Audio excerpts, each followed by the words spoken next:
जय हिंद बच्चों, Simon class में आप सभी लोग का स्वागत है। मैं अमरजीत सर आप लोग का तहे दिल से स्वागत करता हूं अपने यूट्यूब चैनल पे। इसका नाम है साइमन क्लास। बच्चों मैं आशा करता हूं कि सारे बच्चे ठीक होंगे, खुश होंगे बिल्कुल और मज़े में होंगे। तो मज़े के साथ थोड़ी पढ़ाई भी होनी चाहिए, ठीक है ना। तो ठीक है, स्टार्ट करते हैं अपनी क्लास को। बच्चों पिछली क्लास के अंदर हमने जाना था भारतीय प्राचीन इतिहास के पुनर्निर्माण के स्रोत, ठीक है। वो वाली वीडियो सब बच्चों ने देखी होगी। तो उसके अंदर हमने ये जाना था कि प्राचीन इतिहास के पुनर्निर्माण के लिए क्या क्या स्रोत हमारे पास हैं या क्या मिले हैं, तो वो क्या आवश्यक हैं, ठीक है। उसके बाद हमने जाना धार्मिक साहित्य के बारे में, जिसमें हमने रामायण, महाभारत, बौद्ध धर्म के ग्रंथ, जैन धर्म के ग्रंथ, ठीक है। तो ऐसी बहुत सारी चीज़ें जानी थी हमने पिछले वीडियो में। और सॉरी बच्चों, पिछली वीडियो में मैं नोट्स डिस्क्रिप्शन में मैंने दे दिया था गलती से, मतलब जब एडिटिंग वगैरह हो रही थी तो उस टाइम पे नोट्स नहीं डाल पाया मैं। बाकी आज की वीडियो में लास्ट में आप देख सकोगे पिछले वाले के नोट्स भी और इन टॉपिक्स के नोट्स भी आपको वहाँ पे मिल जाएंगे वीडियो के एंड में। बच्चों देखो, पढ़ना तो बहुत ज़्यादा ज़रूरी है, ठीक है ना। तो पढ़ाई के साथ साथ नोट्स भी मिल जाए तब तो और बढ़िया है। यहाँ मैं आपको टॉपिक समझा दूंगा सारे, और वीडियो के एंड में आपको सारे नोट्स मिल जाएंगे। बस शर्त यह है कि मन लगा के पढ़ना है, मेरी बातों को ढंग से सुनना है। नोट्स तो आपको मिल जाएंगे तो, लेकिन वीडियो सुनना भी तो है, समझना भी तो है, मेरी बातों को सुनो। देखो क्या होता है कि जब आप लोगों ने मेरी बातें सुन ली तो वो कभी भूल नहीं सकते। तो इसीलिए मैं ज़्यादा फोकस करता हूँ कि आप मैं जो बोल रहा हूँ उन बातों को ध्यान से सुनो आप, ठीक है। तो स्टार्ट करते हैं बच्चों। देखो आज का टॉपिक रहेगा हमारा धर्मिकेतर साहित्य। कौन सा टॉपिक? धर्मिकेतर साहित्य। तो देखो बच्चों, इसमें क्या होता है, जैसे पिछली वीडियो में हमने जाना था कि धार्मिक साहित्य क्या होते हैं। धार्मिक साहित्य में जैसे धर्म से रिलेटेड होते हैं, लेकिन धर्मिकेतर साहित्य ऐसा नहीं है। धर्मिकेतर साहित्य ऐसा नहीं है। इसमें क्या होता है कि ये धर्म के विषय में इसमें कुछ भी नहीं होता। धर्मिकेतर साहित्य में धर्म के विषय में कुछ भी नहीं होगा। इसमें क्या चीज़ें होती हैं, अब बात ये आएगी। तो इसमें क्या होता है कि धर्म से अलग हटकर समाज में जैसे चोरी, हत्या और जैसे समाज कैसे चलाना है, ये सारी चीज़ें जो हैं धर्मिकेतर साहित्य में आ जाएंगी, ठीक है। धर्म से रिलेटेड जो है वो तो धार्मिक साहित्य में जो हमने पहले पढ़ लिया था। तो आज की इस वीडियो में या बोल सकते हैं इस टॉपिक के अंदर धर्मिकेतर साहित्य यानी धर्म से थोड़ा अलग हटकर देखा जाए तो चलो देखो यहाँ पे क्या है कि इसमें धर्म के विषय में कुछ भी नहीं होता, ठीक है। पहली बात तो समझ में आ गई, इसमें धर्म से रिलेटेड कुछ भी नहीं होता। दूसरी बात, इसमें चोरी, हत्या, दंड का प्रावधान दिया रहता है। समाज में क्या क्या होगा, क्या नहीं होगा, या कौन क्या अपराध करता है, उसके विषय में सारी जानकारी हमें दी जाती है। किसमें? धर्मिकेतर साहित्य में। क्लियर हुआ सबको इतना? धर्मिकेतर साहित्य, ठीक है। ध्यान से देखो, ठीक है, तभी समझ में आएगा। अगर नहीं पढ़ोगे तो फिर लाइफ में करोगे क्या, एक बात बताओ, ठीक है ना। तो मन लगा के पढ़ो। अगर पढ़ाई पर ध्यान दे रहे हो तो तरीके से ध्यान दो, टाइम पास नहीं करना। टाइम पास करोगे तो देख लो लाइफ तुम्हारे साथ खेल जाएगी, ठीक है। इसीलिए तरीके से पढ़ लो। भविष्य तुम्हारा है, तुम्हारे हाथ में है, तुमको कैसे बनाना है उसको, सारी चीज़ें तुम्हारे ऊपर डिपेंड है, ठीक है ना। तो चलो देखो, इसमें धर्म से रिलेटेड नहीं होता। चोरी, हत्या, दंड, समाज में जो भी सारी चीज़ें होती हैं इसके अंदर आ जाती हैं, धर्म छोड़कर बस, ठीक है। उसके बाद क्या है? मनुस्मृति। भाई मनुस्मृति भी तो एक ग्रंथ है। मनुस्मृति क्या है? एक पहला ग्रंथ है हमारा। इसमें क्या दे रखा है कि आप लोगों ने पहले कई बार सुना भी होगा या नहीं सुना तो बता देता हूँ। मनुस्मृति के अंदर क्या है कि पुरुष और स्त्री किस आधार पर धन अर्जित करते थे, वो सारी चीज़ें मनुस्मृति के अंदर लिखी हुई हैं। धर्म से रिलेटेड तो नहीं है, तो ये सारी चीज़ें जो है किसके अंदर मिल जाएंगी? मनुस्मृति के अंदर आपको मिल जाएंगी। क्या बताया मैंने? पुरुष और स्त्री किस आधार पर या किस तरीके से धन अर्जित करते थे। जैसे अब मान के चलो महिलाएं हैं तो महिलाओं का किस पर अधिकार होता था, ठीक है ना। तो पिता की संपत्ति पर तो पुत्र का अधिकार होता था, ठीक है। लेकिन महिलाओं का अधिकार किस चीज़ पर होगा? तो जो कन्यादान के समय जो पिता अपनी पुत्री को दिया करते थे उसी पर उनका अधिकार होता था। और कई जगह ऐसे मतलब इसके अंदर दिया भी हुआ है कि मनुस्मृति के अंदर कि उस पर जो स्त्री का जो धन है उस पर उसके पति का कोई अधिकार नहीं होगा। अधिकार होगा तो उसके बच्चों का अधिकार होगा। ये स्त्री के ऊपर डिपेंड है कि वो अपने पति को देना चाहे या ना देना चाहे। क्लियर हो गया? ठीक है, हाँ ध्यान से देखो। उसके बाद क्या है? कौटिल्य की अर्थशास्त्र। भाई देखो, कौटिल्य को दो नामों से और जाना जाता है, चाणक्य और विष्णुगुप्त, सब जानते होंगे, ठीक है। तो यही एक ऐसे व्यक्ति हैं, विद्वान व्यक्ति हैं, जिन्होंने चंद्रगुप्त मौर्य को राजा बनाया। सब लोग जानते होंगे चंद्रगुप्त मौर्य के साम्राज्य के संस्थापक चंद्रगुप्त मौर्य, जो मयूर पालने वाले के बेटे थे, तो शूद्र, लेकिन उनको बनाया राजा किसने? कौटिल्य ने, अपनी नीति के वजह से। चाणक्य नीति सबने सुना होगा, ठीक है ना। तो देखो, कौटिल्य की अर्थशास्त्र भी तो है एक ग्रंथ, जिसमें किसके बारे में लिखा हुआ है? राजनीति, प्रशासन, ठीक है। तो ये सारी चीजें किसने लिखी हैं? कौटिल्य ने। उनकी पुस्तक का नाम क्या है बच्चों? अर्थशास्त्र है। क्लियर हो गया सबको? दिमाग यहीं रखो, भंड हो जाएगा एक बार में दिमाग नहीं पढ़ोगे तुम।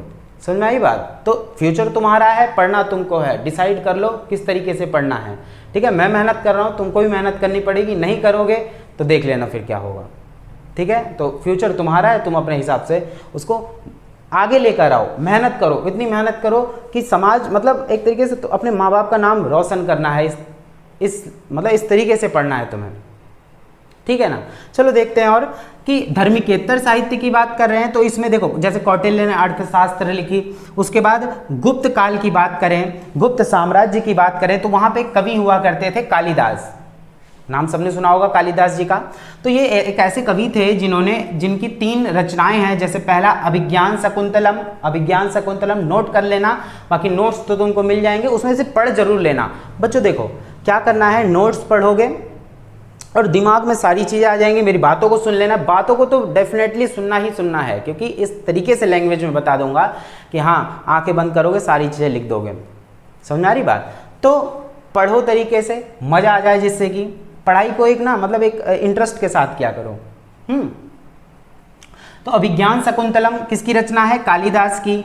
ऋतुसंहार मेघदूतम, ऋतुसंहार मेघदूतम ये किसकी रचना है? कालिदास की। कालिदास कौन से वंश के मतलब कवि रहे हैं? गुप्त वंश के, ठीक है। तो ये आगे देखो, जैसे मैंने बताया कौटिल्य किसके वंश के? मौर्य वंश से रिलेटेड अर्थशास्त्र लिखी उन्होंने, जिसमें मौर्य वंश का पूरा वर्णन कर रखा है, किसमें? अर्थशास्त्र में। क्लियर हो गया सबको?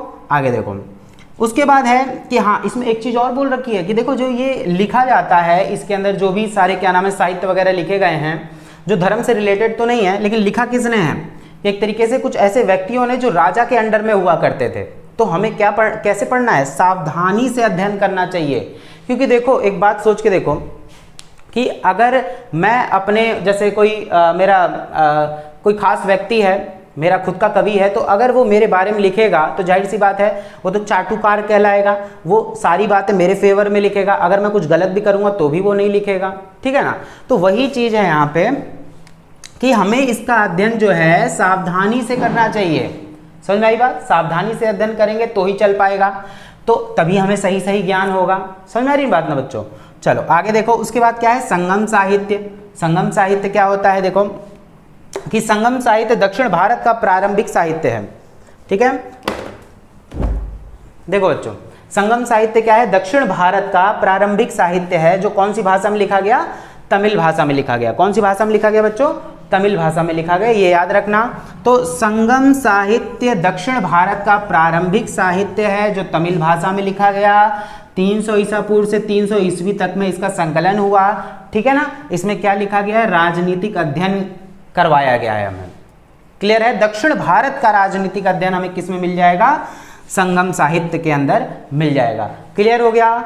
दिमाग घूम जाएगा एक बार में, इतना बढ़िया पढ़ा दूंगा, मजा आ जाएगा। बस तरीके से सुनना है, ठीक है। चलो, हड़बड़ाना नहीं है, जल्दबाजी नहीं करना, बहुत मजा आ जाएगा, बस साथ देना, ठीक है। तुम्हारे भले के लिए तो पढ़ा रहा हूँ। इतनी मेहनत करते हैं हम लोग, क्यों करते हैं? एक बात सोच के देखो, तुम्हारा भविष्य बनाने के लिए ही ना।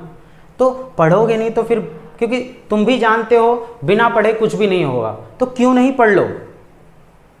सिंपल सी बात है यार। जब तुम जानते हो दवाई खाने से हमारा स्वास्थ्य ठीक हो जाएगा, या बोल सकते हैं जो बुखार है वो निकल जाएगा। कड़वी तो होती है दवाई, लेकिन फायदा तो करती है ना। तो वही चीज़ है पढ़ाई भी। जब तक पढ़ोगे नहीं तब तक फिर आगे कैसे बढ़ोगे? डरोगे कि मैं पढ़ूंगा ही नहीं, ऐसी चीज़ें हो जाएंगी, वो हो जाएगा, तो फिर तो कोई नहीं समझा सकता। क्योंकि तुम खुद के मालिक हो। भविष्य में तुम कुछ भी करोगे तो तुम अपने लिए करोगे, ठीक है ना। चलो देखते हैं क्या है। तो धर्मिकेतर साहित्य आ गया ना समझ में बच्चों? देखो, इसमें धर्म से रिलेटेड नहीं होता, इसमें चोरी, हत्या, दंड, समाज में जो जो सारी चीजें होती हैं सब दिया रखा होता है, धर्म से रिलेटेड नहीं है, ठीक है। मनुस्मृति क्या है? ग्रंथ है जिसमें पुरुष और स्त्री किस प्रकार से धन अर्जित किया करते थे वो बता दिया मैंने। उसके बाद कौटिल्य की अर्थशास्त्र, राजनीति लिखी हुई है उसमें, मौर्य साम्राज्य के थे, ये मौर्य साम्राज्य के बारे में लिखा हुआ है। उसी के नीचे आ जाओ, गुप्त साम्राज्य के, गुप्त वंश के बोल सकते हैं। कौन से कवि? कालिदास, जिनकी 3 रचनाएं अभिज्ञान शाकुंतलम, ऋतुसंहार, मेघदूतम। ठीक है ना, इतनी क्लियर हो गई। ठीक है, इनकी जो अध्ययन करना है हमें, इनका अध्ययन करना है वो कैसे करना है? सावधानी से करना है। क्यों करना है वो मैं तुम्हें बता चुका हूं, क्योंकि जब अध्ययन करते हैं तो उसमें उनके बारे में लिखा रहता है। क्लियर हो गया? ठीक है। उसके बाद है संगम साहित्य। संगम साहित्य क्या है? दक्षिण भारत का प्रारंभिक साहित्य है। ये क्लियर होगा? दक्षिण भारत के बारे में जानना है तो संगम साहित्य का अध्ययन करें। संगम साहित्य कौन से भाषा में लिखा हुआ है? तमिल भाषा में। 300 ईसा पूर्व से 300 ईस्वी के बीच में लिखा गया है। क्लियर हो गया? और इसमें राजनीति का अध्ययन हमको देखने को मिल जाएगा। कहाँ के? दक्षिण भारत के। क्लियर हो गया सबको? ठीक है, चलो अब नेक्स्ट टॉपिक पे चलते हैं। ध्यान समझना, इसको तो खा जाओ। 2 टॉपिक पहले खिला दिया मैंने, एक प्राचीन भारतीय इतिहास के पुनर्निर्माण के स्रोत खिला दिया है, एक है धार्मिक साहित्य खिला दिया है। अब खिला दिया मैंने क्या? धर्मिकेतर साहित्य। अब आ जाओ इसको खा जाते हैं। ठीक है, जरा ध्यान से देखो। गैर साहित्यिक स्रोत, गैर साहित्यिक स्रोत, गैर यानी थोड़ा सा अलग। ठीक है, देखो इसमें क्या है कि साहित्य नहीं होंगे इसमें, कि क्या होंगे? एक ऐसे स्रोत जो हमें किसी चीज के बारे में बता दे बिना लिखावट के। ठीक है, तो एक तरीके से देखते हैं, यहां पे सबसे पहले आ जाएगा अभिलेख। तो अभिलेख गैर साहित्यिक स्रोतों में सबसे पहले हम अभिलेखों के बारे में जानेंगे। अभिलेख क्या है बच्चों? देखो, प्रारंभिक अभिलेख किस पे लिखे जाते थे? पत्थर, शिलाओं पर लिखे जाते थे, चट्टानों पर खुरेच के लिखा जाता था, अभिलेख कहते हैं। तो अभिलेख किसे कहते हैं? अभिलेख ऐसे लिखावट को कहा जाता है जो पत्थर, शिलाओं या किसी ताम्र पाषाण बोल सकते हैं, ताम्रपत्र पर लिखा जाता है। बहुत सारी चीजें होती हैं जो अभिलेख कहलाती हैं, जो किसके बारे में बताती हैं? उस टाइम के जिसने उसको खुदवाया हो, राजा महाराजा के बारे में बताती हैं। बच्चों देखो, आम जनता के बारे में तो वर्णन नहीं मिल पाएगा ना, क्योंकि हम लोग मिडिल क्लास फैमिली के हैं, नॉर्मल हैं। तो जो फेमस होता है वो अपने बारे में लिखवाता है। बायोग्राफी किसकी होती है? जो फेमस होता है। ठीक है, हमारे बारे में तो नहीं होगी। हाँ, अगर भविष्य में हम भी अच्छा नाम कर जाएं, APJ अब्दुल कलाम, महात्मा गांधी, बहुत सारे ऐसे लीडर्स हैं हमारे जो बहुत मतलब जिन्हें महापुरुष बोला जा सकता है, तो उनके बारे में बायोग्राफी उनकी तैयार होती है। ठीक है, बहुत से ऐसे लोग हैं। चलो, तो अभिलेख आ गया समझ में। ठीक है, किस पे लिखवाया जाता था? पत्थर, शिलाओं पर, या बोल सकते हैं ताम्र पत्रों पर। तांबे की सीट होती थी, उस पर लिखवाया जाता था, खुरेच के। मिट्टी की पट्टिकाओं पर लिखवाया जाता था, है ना। देखो, तो खुदवाने वाले का नाम, क्रियाकलाप, तारीखें भी दी हुई हैं। अब मैंने बताया ना, जो जिस पे पैसा होगा, जो उस टाइम पे इसको लिखवाएगा, उसी का तो नाम लिखा रहेगा। समझ में आ गई बात? ठीक है, खुदवाने वाले का नाम वगैरह होता है, क्रियाकलाप यानी क्या क्या उसने उपलब्धियां हासिल की हैं, तारीखें भी दी हुई हैं। कई ऐसे जो है अभिलेख मिले हैं जिन पे तारीखें भी दी हुई हैं। क्लियर हो गया ना? ठीक है, तो प्रारंभिक अभिलेख जो होते हैं वो पहले जो शुरुआती जो अभिलेख मिले हैं हमें बच्चों, वो प्राकृत भाषा में। ठीक है, प्राकृत भाषा कौन सी भाषा होती है? जो सरल होती है, जिसको समझने में आसानी हो। तो उसी के बाद जैसे प्राकृत भाषा में पहले लिखा जाता था, फिर तमिल भाषा में लिखा गया, फिर आगे चल के संस्कृत भाषा में लिखा गया।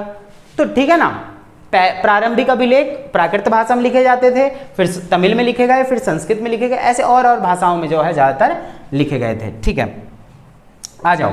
सबसे पहला शिलालेख क्या है? किसने लिखवाया? सम्राट अशोक ने। ठीक है, सम्राट अशोक किसके बेटे थे? बिंदुसार के बेटे थे।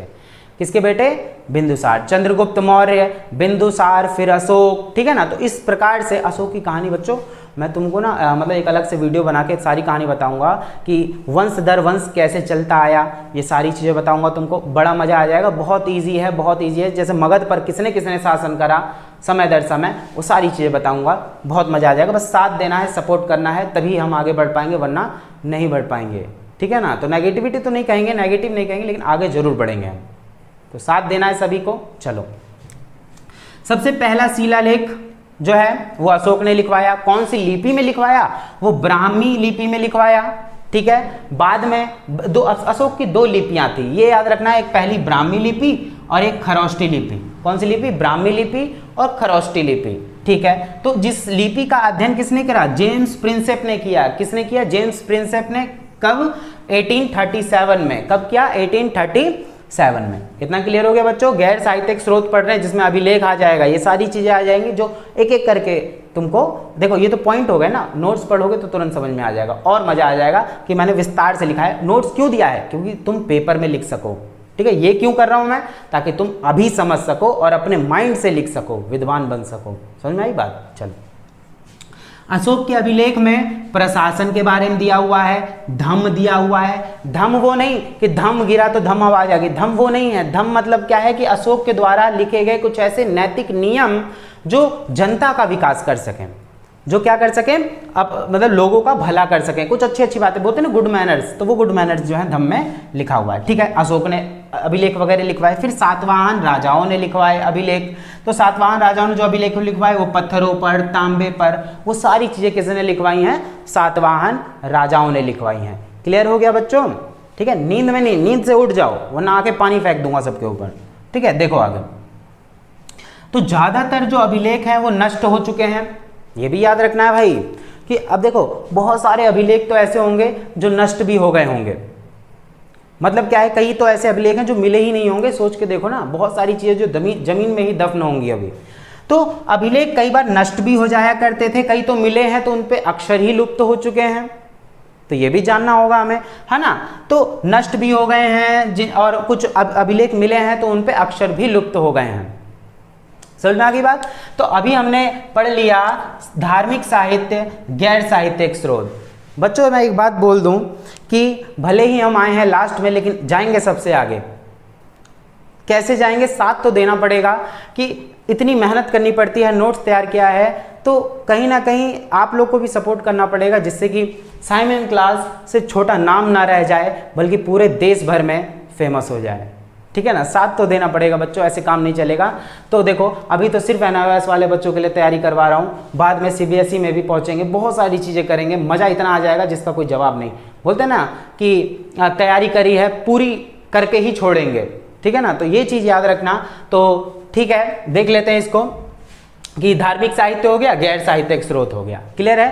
तो इस वीडियो के अंदर सिर्फ 2 टॉपिक, और अगली वीडियो में मैं आपको दूसरे और टॉपिक बता दूंगा। चैप्टर तुरंत देखते हैं, खत्म हो जाएगा, थोड़े 1-2 वीडियो में और खत्म हो जाएगा चैप्टर। तो ठीक है, थैंक यू, और सपोर्ट जरूर करना बच्चों, ठीक है ना। मन लगा के पढ़ो, दिल लगा के पढ़ो, जिससे कि लाइफ हो जाए बिल्कुल जिंगा लाला हो जाए लाइफ, ठीक है ना। तो मज़ा बहुत आएगा। चलो ठीक है, थैंक यू।